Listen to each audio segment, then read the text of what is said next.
কেউ বলেন শিমলা মরিচ, আবার কেউ বলেন শিমলা লঙ্কা। আর এই লঙ্কা চাষ করেই গত কয়েক বছর ধরে আর্থিক লাভের দিশা দেখাচ্ছেন পুরাতন মালদার মহিষবাথানি অঞ্চলের জনা কয়েক লঙ্কা চাষি। তাদেরই একজন হলেন মহিষবাথানির সানজুইল গ্রামের চাষি প্রেমানন্দ রাজবংশী। তিনি এবছর তার 2.5 বিঘা জমিতে শিমলা লঙ্কা চাষ করেছেন। সেই জমি বর্তমানে লাল সবুজ শিমলা লঙ্কায় ছেয়ে গেছে, তাই জমি থেকে লঙ্কা তুলে বিক্রি করছেন পাইকারদের কাছে। লঙ্কা চাষি প্রেমানন্দ রাজবংশী জানালেন, এই চাষের জন্য 4-5 মাস সময় লাগে। ভাদ্র মাসের দিকে জমিতে লঙ্কা চারা রোপণ করেন, এরপর ফাল্গুন থেকে চৈত্র মাস পর্যন্ত জমি থেকে ফসল তোলেন। এবছর শিমলা লঙ্কা চাষের ক্ষেত্রে অনুকূল আবহাওয়া রয়েছে, তাই ফলন হয়েছে বেশ ভালো। পাইকারি বাজারে বর্তমানে শিমলা লঙ্কার দাম রয়েছে কুইন্টাল প্রতি 6,000 থেকে 7,000 টাকা। এই দামে লঙ্কা বিক্রি হলে আশা করছেন বিঘা প্রতি 1.5 থেকে 2 লক্ষ টাকা লাভ হবে। অন্যান্য বছর 4 বিঘা 5 বিঘা করি, এবার তুলনামূলক অনেক কম করেছি, 2.5 বিঘার মতো আছে। 2.5 বিঘা। কীরকম খরচা পড়ে চাষ করতে? চাষ করতে খরচা ভালো খরচা হয়, বীজ খরচা, গোবর সার আছে, রাসায়নিক সার আছে। ফলন কেমন হয়েছে? ফলন এবার তুলনামূলক ভালোই হয়েছে। এই লঙ্কাগুলো কোথায় যায়? আমরা তো হাটে বিক্রি করি, যাই বিহারের দিকে যাই, তোমার দেওঘর যায়, কলকাতা যায়। আচ্ছা, কি হয় এই লঙ্কাতে? এই লঙ্কাতে শুনেছি আচার করে।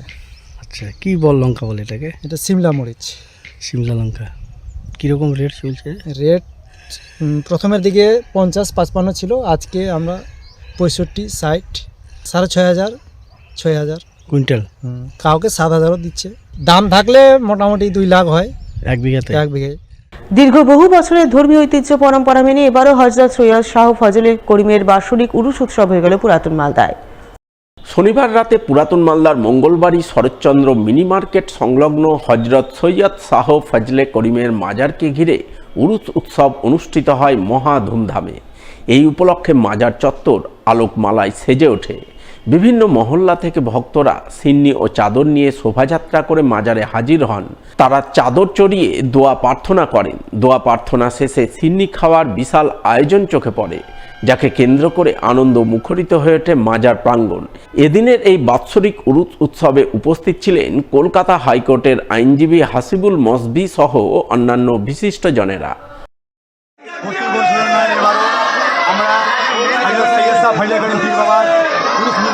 অর্থাৎ বার্ষিক অনুষ্ঠান উদযাপন করছি। এখানে সব ধর্ম নির্বিশেষে লোকজন, হিন্দু, মুসলিম, খ্রিস্টান জন্য সবাই মিলে আমরা এই উর্স উদযাপন করি। এই উর্স উপলক্ষে আমরা 3 থেকে 4 হাজার লোককে বসে খাওয়ানোর ব্যবস্থা করেছি।